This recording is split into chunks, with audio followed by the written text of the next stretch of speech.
Renungan Harian. Pertama, Firman Tuhan, 2 Timotius 3, 10-17. Kedua, Melayani Tuhan, Lukas 10, 5-12. Ketiga, Leader, Yeremia 22, 1-9. Keempat, Bijak dalam mendengar, 1 Samuel 10.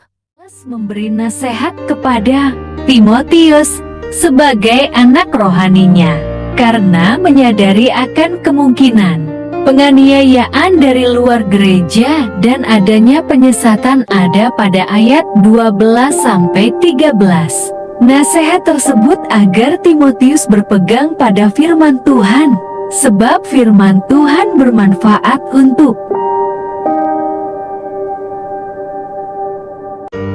pertama, memberi hikmat dan menuntun pada keselamatan iman kepada Yesus Kristus, ayat ke-15. Kedua, mengajar, menyatakan kesalahan, memperbaiki kelakuan dan mendidik orang dalam kebenaran, ayat ke-16. Ketiga, melengkapi dengan sempurna orang yang melayani Allah untuk segala pekerjaan yang baik, ayat ke-7. Melayani Tuhan adalah sebuah anugerah yang diberikan untuk setiap kita sesuai kehendak-Nya. Oleh karena itu, setiap orang yang dipanggil dalam pelayanan harus menyatakan kerelaan tanpa paksaan, karena melayani Tuhan adalah kesempatan yang dianugerahkan Tuhan.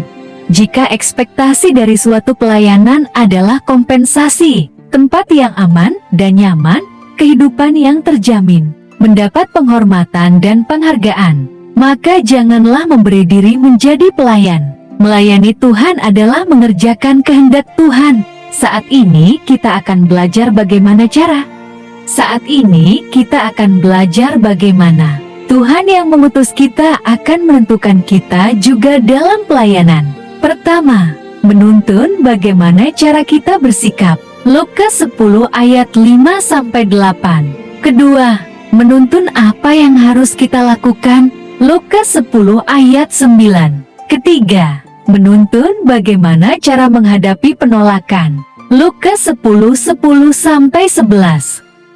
Hal terpenting yang harus kita pahami yaitu, kita harus memiliki hubungan pribadi dengan Tuhan, agar dapat memahami. Jadi seorang pemimpin tentunya merupakan keinginan banyak orang, baik sebagai pemimpin di gereja, di pemerintahan, di kantor, ataupun sebagai pemimpin di keluarga. Ketika Tuhan mempercayakan kita sebagai pemimpin, maka kita harus bertanggung jawab atas tugas kita. Dalam perikop ini, kita melihat bahwa Nabi Yeremia diutus untuk menyampaikan pesan Tuhan kepada Raja Yehuda. Ayat pertama, melalui pesan tersebut kita akan belajar bagaimana menjadi pemimpin yang berkenan di hadapan Tuhan. Pemimpin yang berkenan di hadapan Tuhan, yaitu, pertama, jadilah pemimpin yang melakukan keadilan dan kebenaran, ayat 3. Kedua, jadilah pemimpin yang menjalankan perintah Tuhan, ayat keempat. Ketiga, janganlah menjadi pemimpin yang melupakan perjanjian Tuhan. Bangsa Israel menolak pimpinan Tuhan atas mereka dan memaksa agar Tuhan memilih seorang raja untuk pemimpin mereka.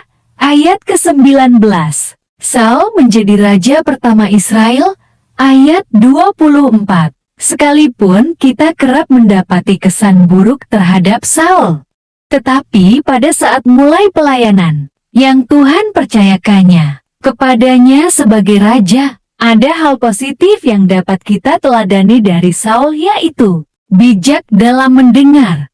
Salah satu contoh sikap seorang pemimpin yang dapat memilah hal-hal yang perlu didengar dan ditanggapi atau tidak. Hal-hal yang dilakukan Saul yang menunjukkan bahwa ia bijak dalam mendengar yaitu, pertama, bersikap pura-pura tuli terhadap suara-suara negatif yang ia dengar, ayat 27. Tetapi, kedua, bersikap peduli dan sigap terhadap suara tangis rakyatnya, 1 Samuel 11, 1-7.